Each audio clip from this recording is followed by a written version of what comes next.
வணக்கம் friends, welcome to moms அடுப்பாங்கரை. இன்றைக்கி நம்ம பார்க்க போகிறது பருப்பு உருண்டை குழம்பு. அதுக்கு முன்னால் என்னோடய சேனலை ஃபஸ்ட் டைம் பார்க்குறவங்க சப்ஸ்கிரைப் பண்ணிக்கோங்க, பக்கத்தில் இருக்க பெல் ஐக்கானை கிளிக் பண்ணிக்கோங்க. அப்போ தான் நான் போடுற வீடியோ உங்களுக்கு நோட்டிஃபிகேஷனாக வரும். இந்த வீடியோவை ஸ்கிப் பண்ணாமல் பாருங்கள், அப்போ தான் புரியும். வாங்க எப்படி செய்யலான்னு பார்க்கலாம். 200 கிராம் பருப்பு எடுத்து ஊற வச்சுருக்கேன், துவரம் பருப்பு. அதில் 1 ஸ்பூன் மட்டும் கடலைப்பருப்பு சேர்த்துக்கலாம். ஆனால் ஃபுல்லு துவரம் பருப்பு தான் இருக்கணும் இந்த குழம்புக்கு. இதை ஊற வச்சுருக்கிறேன். நான் இப்போ மிக்சியில் போட்டு அரைச்சி எடுத்துக்கலாம். அரைச்சி எடுத்துக்கிட்டேன். இந்த மாதிரி கொஞ்சம் பருப்பு தெரிகிற மாதிரி அரைச்சிக்கணும். இல்லைன்னா ரொம்ப வளவளன்னு இருந்துச்சுன்னா அந்த உருண்டை குழம்புல போட்ட மாதிரி வழுக்குன்னு இருக்கும். அதனால் கொஞ்சம் குருணையாக அரைச்சிக்கணும். இப்போ தாளிக்கிறத பார்க்கலாம். ஸ்டவ் பற்ற வச்சு ஒரு கடாய் வச்சுருக்கிறேன். நல்லெண்ணெய் சேர்த்துக்கோங்க, அதான் நல்லாயிருக்கும், இந்த குழம்புக்கு டேஸ்ட்டாக இருக்கும். எண்ணெய் காயட்டும்.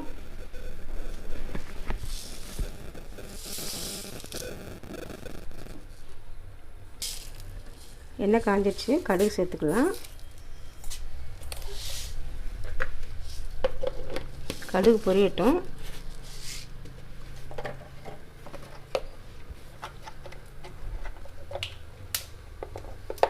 பெருங்காயம், வெந்தயம் நல்லா பவுட்ரு பண்ணி வச்சுருக்கேன், அதை சேர்த்துக்கலாம். அடுத்து வெங்காயம் பொடியாக கட் பண்ணது சேர்த்துக்கலாம்.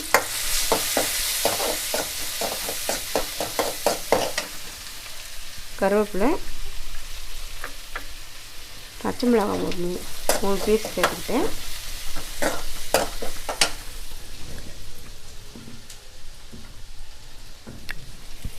பூண்டு கொஞ்சம் சேர்த்துக்கலாம்.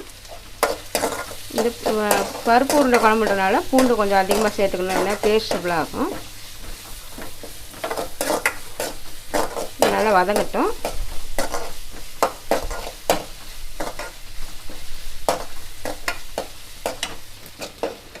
தக்காளி ஒரு பழம் எடுத்து ஒளியை கட் பண்ணி சேர்த்துக்கலாம். அதில்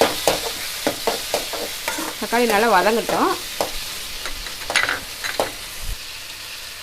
தேவையான அளவு, குழம்புக்கு தேவையான அளவு உப்பு சேர்த்துக்கலாம்.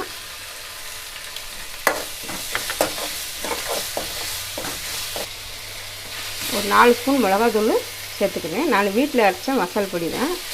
அது மசால் பொடி இல்லாதவங்க மஞ்சத்தூள், சில்லி பவுட்ரு, தனியா பவுட்ரு அப்படியெல்லாம் சேர்த்துக்கலாம். காரத்துக்கு எவ்வளோ காரம் தேவைப்படுதோ அந்த அளவுக்கு சேர்த்துக்கலாம்.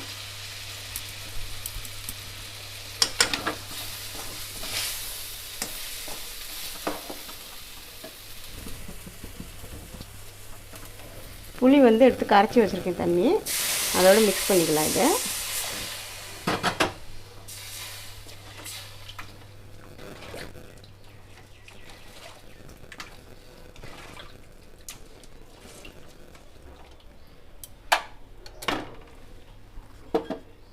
இந்த அளவுக்கு புளி எடுத்துருக்கிறேன். அந்த பருப்புக்கு அவ்வளோ, குழம்புக்கு இவ்வளோ புளி எடுத்துருக்கிறேன்.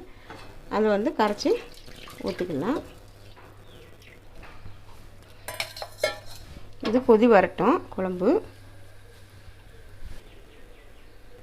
2 பீஸ் அளவுக்கு தேங்காய் எடுத்துக்கிட்டு அது ஒரு 6 பல் பூண்டு சேர்த்துக்கிட்டு இதை நைஸாக அரைச்சிக்கலாம். அந்த தேங்காய் இப்போ இந்த பருப்புக்கு எவ்வளோ உப்பு வேணுமோ அந்த உப்பு சேர்த்துக்கலாம். கொஞ்சம் கொத்தமல்லியை பொடியாக நறுக்கி போட்டுக்கலாம். கொஞ்சம் கருவேப்பிலை, பச்சை மிளகாய் பொடியாக நறுக்கினது, பூண்டு பொடியாக நறுக்கினது, வெங்காயம் பொடியாக நறுக்கிட்டு அதோட சேர்த்துக்கலாம்.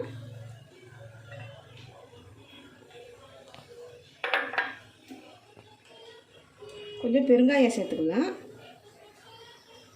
ஏன்னா டேஸ்ட்டு இப்படி வரக்கூடாது, அதனால் பருப்புக்காண்டி பெருங்காயம் சேர்த்துக்கலாம்.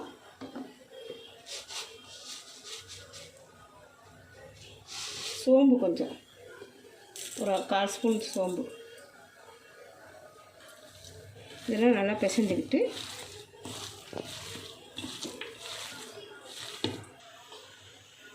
தேங்காய் அரைச்சி வச்சுருக்கிறேன். குழம்பு கொதி வந்துடுச்சு. இந்த தேங்காய் சேர்த்துக்கலாம்.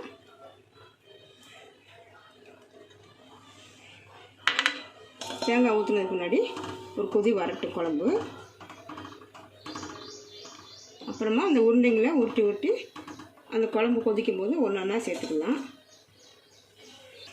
இந்த மாதிரி எல்லாம் உருட்டி எடுத்து வச்சுக்கிட்டேன். குழம்பு கொதிச்சிட்ருக்குது. இதில் ஒரு உருண்டையாக போடலாம். குழம்பு நல்லா கொதி வந்த பின்னாடி தான் போடணும். இதை ஒரு உருண்டை போட்டிருக்கோன்னா ஒன்று மேலே வரணும். அது வந்ததுக்கு பின்னாடி தான் போடணும், இல்லைன்னா கரைஞ்சிரும்.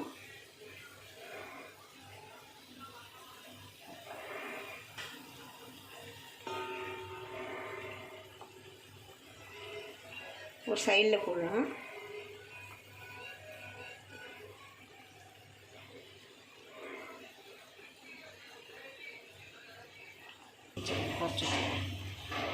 இதுதான் தெரியும். இந்த பாருங்கள், இது மாதிரி மேலே வந்துடணும். ஒரு உருண்டையும் மேலேலாம் வந்துடும். வந்ததுக்கு பின்னாடி நல்லா கொதி வரும்போதே சேர்த்துக்கணும். ஒன்று ஒன்றாவும் அது வெந்துடுச்சுன்னா அப்படியே மேலே ஏறி வந்துடும்.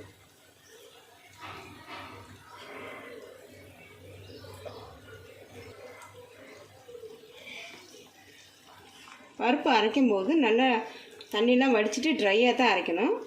தண்ணி ஊற்றியாச்சும் கொஞ்சம் குழகுழன்னு ஆகிடும், ஒன்றும் செய்ய முடியாது. அதை இந்த மாதிரி மேலே வந்துடும். வந்ததுக்கு பின்னாடி ஒன்று ஒன்றா அப்படியே சேர்த்துக்கலாம். இது வச்சுட்டு ஒரு மணி நேரம் கழித்து எடுத்து சாப்பிட்டோம்னா அந்த பருப்பில் எல்லா குழம்புலாம் ஊறிட்டுருக்கும். எப்படி மீன் குழம்பு ஊற வச்சு சாப்பிட்டா தான் டேஸ்ட்டாக இருக்குமோ அது மாதிரி தான் இதுவும் நல்லா ஊறணும். ஊறின பின்னாடி நல்லா டேஸ்ட்டாக இருக்கும். சேர்த்து விட்டாச்சு. இப்போ நம்ம சிம் பண்ணி கொஞ்சம் நேரம் அப்படியே கொதிக்கட்டும். உடனேலாம் எடுக்கக்கூடாது. அது அந்த இதுலேயே சூட்லேயே வேகட்டும். இப்போ மூடி போட்டுக்கலாம். கமன்னு பருப்பு உருண்டை குழம்பு ரெடி ஆயிடுச்சு. இது மாதிரி நீங்களும் உங்கள் வீட்டில் ட்ரை பண்ணி பாருங்கள். பிடிச்சிருக்கும் உங்களுக்கும். இந்த வீடியோவை ஸ்கிப் பண்ணாமல் பாருங்கள் ஃப்ரெண்ட்ஸ். பார்த்துட்டு லைக் பண்ணுங்கள், ஷேர் பண்ணுங்கள், சப்ஸ்கிரைப் பண்ணுங்கள். நன்றி.